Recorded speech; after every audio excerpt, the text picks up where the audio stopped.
So you've got this dream of starting an export business, right? But it always seems so far out of reach. Well, today we're going to change that. We're going to lay out a really clear, low investment roadmap that could actually turn that dream into a reality. Let's dive in. When you hear the word export, what's the first thing that pops into your head?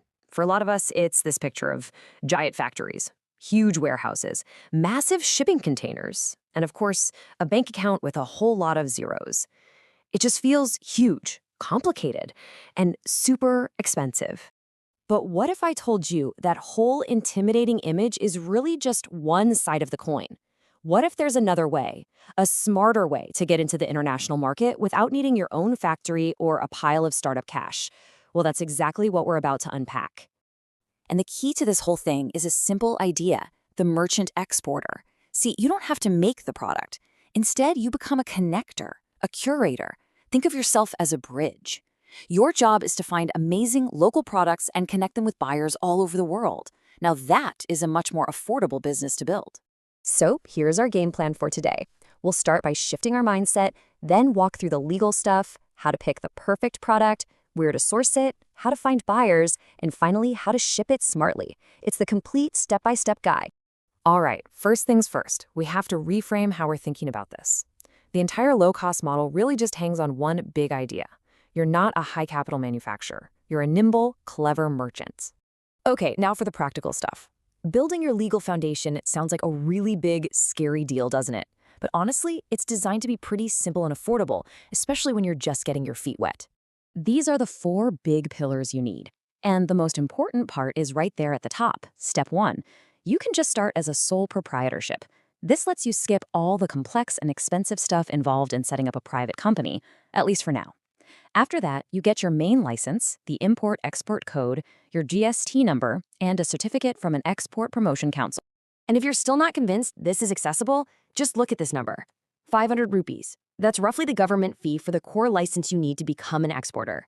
We're not talking about $1 million barrier here. We're talking about the price of a couple of movie tickets. That's it.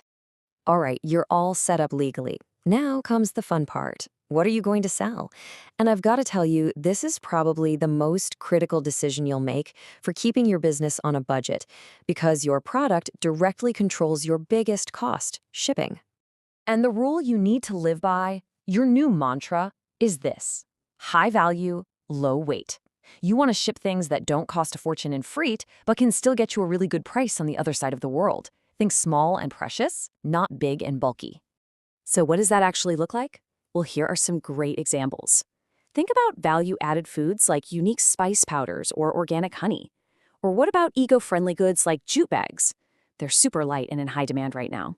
Or even beautiful handicrafts and textiles. All of these things pack a ton of value into a small, lightweight package. So you've got your product idea, but wait, you're not making it yourself, right? So where do you get it?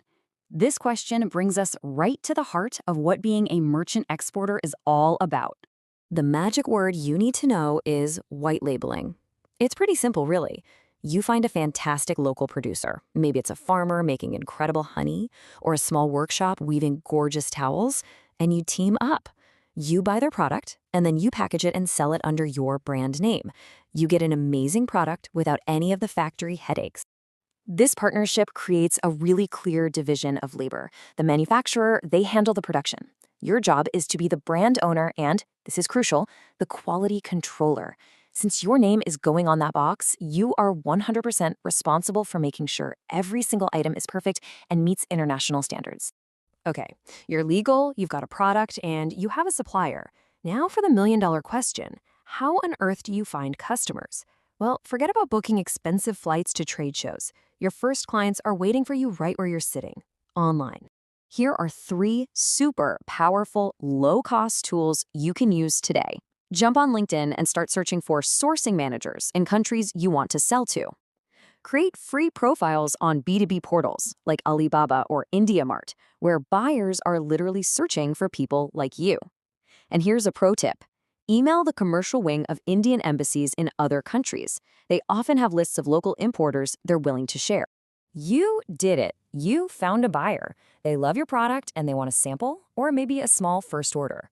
So now what? Don't worry, you don't have to book a giant sea container. The whole key here is to start small and test the waters with as little financial risk as possible. You've basically got two fantastic options to get started. For sending out those tiny first samples, just use the Postal Service or a regular courier. It's cheap, easy, and gets your product into the buyer's hands. Then, for that first real order, air freight is your best friend. Sure, it might cost a bit more per kilo than a container ship, but it's way faster and so much less complicated for a beginner to figure out. Now, before we wrap up, I want to hit pause on a really important point. Doing business with someone halfway around the world involves some risk, especially when it comes to getting paid. So, how do you protect yourself?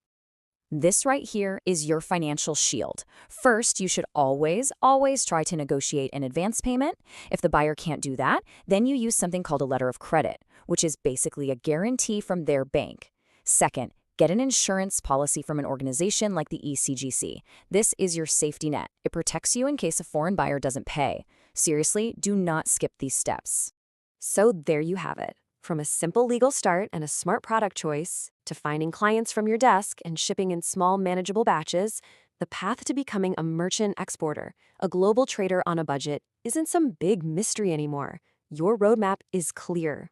Now the only real question left is this. With everything you now know, what amazing product from your own community, what hidden gem are you going to be the one to share with the rest of the world?